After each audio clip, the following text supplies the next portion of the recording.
সিম, ফুলকপি, মূলো, ওলকপি আর আলু ছোট ছোট করে কেটে নিয়েছি। তারপরে এখানে আছে মুসুরির ডাল ভিজানো। ডালটা আমি মিক্সিতে গ্রেট করে নিয়েছি। ডালটা গ্রেট করে নেওয়ার পরে আমি এখানে ছোট ছোট করে বড়া বানায় নিলাম।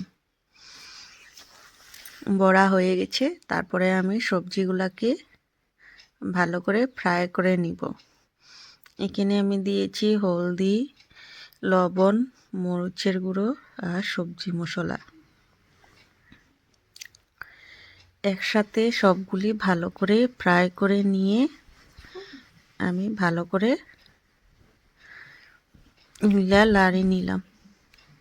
সবজিগুলোকে আস্তে আস্তে ফ্রাই করে নিব।